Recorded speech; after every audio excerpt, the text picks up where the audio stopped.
সুপ্রিয় দর্শকবিন্দু ও খামারি ভাই বন্ধুরা, আসসালামু আলাইকুম।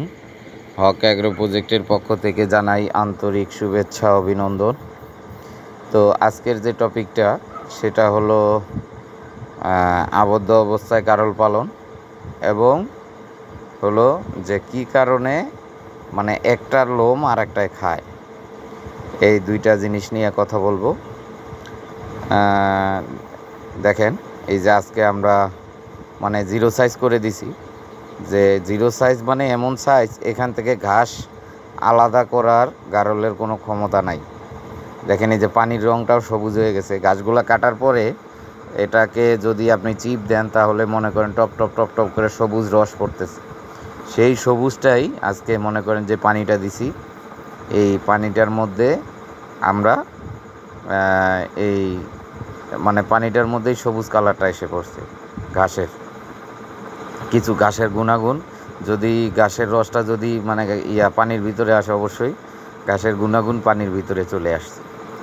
তো এই হলো কথা। আর হলো যে এই যে দেখেন আমাদের একটা গারলের পিঠে লোম নাই। ওর নিজের লোম কিন্তু ও নিজে খাইতে পারেনি, হয়তো বা এখানকার কোনো একটা গারলের জিঙ্কের ঘাটতি আছে। জিঙ্কের ঘাটতি যখন থাকবে তখন গারল, ছাগল, গরু এরা দেখবেন আশেপাশের জিনিসপত্র টানাটানি করবে, সামনে যা পাবে তাই টানবে। আর গারলরা গাদাগাদি করে শোয়, বিশেষ করে এক গারল আর এক গারলের পিঠের উপরে মানে থোতা রেখে ঘুমায়, থোতা রেখে জাবর কাটে, তারপর মানে বসলেও একটা আরেকটার পিঠের উপর মাথা রাখে। তো যখন জিঙ্কের সমস্যা মানে জিঙ্কের মানে ঘাটতি হয় শরীরে, তখন আপনার ওর মনে করেন একটা আর একটা লোমগুলোকে টাইনে খাবে। আর লোম এমন একটা জিনিস যেটা হজম হয় না, খুব মারাত্মক বিষয়। এই যে কিছুদিন আগে আমি 2টা গারল জবাই দিছিলাম। জবাই দেওয়ার কারণে মানে ওর পেটের ভিতর পাওয়া গেছে যে কটসুতার উপরে আয়রন জমতে মানে এরকমই মানে পাথরের লোহার একটা পাথর হয়ে গেছে।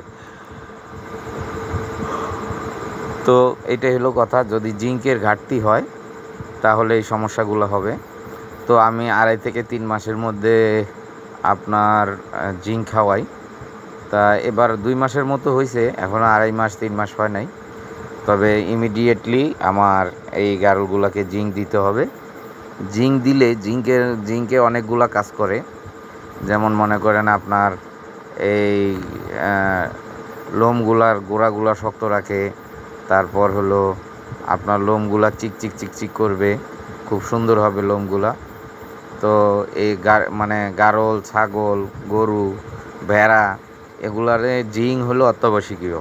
আর যারা আবদ্ধ অবস্থায় পালবেন তাদের জন্য মানে কিছু ভিটামিন আমি বলে দিই, যেমন আমি খাওয়াই মাঝে মধ্যে খাওয়াই, তারপর আমি চারণভূমিতে খাওয়াই এজন্যে। আর আবদ্ধ অবস্থায় যারা পালন করবেন তাদের জন্য মানে এই যে খাবারটা দিবেন, এই খাবারের সাথে অবশ্যই ডিসিপি অ্যাড করতে হবে। তারপর ডিবি পাউডার, ডিসিপি এবং ডিবি পাউডার এটা রেগুলার করতে হবে। তারপর হলো যে আপনার একে ক্যালসিয়াম দিতে হবে, যেমন আমি একটা ক্যালসিয়াম খাওয়াই, ক্যালপ্লেক্স। তারপরে আপনার দিতে হবে, আমি একটা মাল্টিভিটামিন দিই একমি কোম্পানির, ভাইটাল অ্যামাইনো। তারপর মনে করেন আমি আর একটা দিই, যেমন স্কোয়ার কোম্পানির আছে বিকম ভিট দেই। প্রত্যেকটা আমি 5 দিনের ডোজ, মানে 20 গ্রাম করে 5 দিন, প্রত্যেকটাকে 20 গ্রাম অনুপাতে আমি 5 দিন করে খাওয়াই। তারপরে আপনার লিভার টনিক তো আছেই, কৃমিনাশকের পরে লিভার টনিক, প্রত্যেকটা 2.5-3 মাস পর এই জিনিসগুলো যদি আপনি আবদ্ধ অবস্থায় পালন করে খাওয়াইতে পারেন তাহলে কোনো সমস্যা হবে না। আর যারা আবদ্ধ অবস্থায় পালন করবেন তারা অবশ্যই মনে রাখবেন, এই যে আমি যে পদ্ধতিতে খাওয়াচ্ছি এটা ভুল পদ্ধতি। তার মানে সবাই এইভাবে করে, কিন্তু এই পদ্ধতিটা ভুল। এই উঠানের মধ্যে খাবার দেওয়াটা, এই পদ্ধতিটা ভুল। এই পদ্ধতিটা আপনারা করবেন যে আপনার এই খাবারের ব্যবস্থাটা যে মাচার উপরে করার জন্য। তাহলে কি হবে, যখন এরা খায়, এরা যেমন প্রচুর পরিমাণে খায় এরকম পায়খানা করে। যদি আপনি মাচার উপরে ইয়াটা করেন তাহলে হবে কি, যে ওর প্রস্রাব পায়খানাগুলো নিচে পড়ে যাবে, তাহলে পায়ে গায়ের সমস্যাটা আর হবে না। তো এটাই মনে রাখবেন। যারা এখনও আমাদের চ্যানেলে নতুন, অবশ্যই লাইক দিবেন, কমেন্ট করবেন, সাবস্ক্রাইব করবেন। সাবস্ক্রাইব করার পরে বেল নোটিফিকেশন আইকনটি অল অপশন করে দিবেন। তাহলে আমাদের ভিডিও আপলোড করার সাথে সাথে আপনার মোবাইলের নোটিফিকেশন চলে যাবে। তো এই বলে শেষ করছি। আল্লাহ হাফেজ।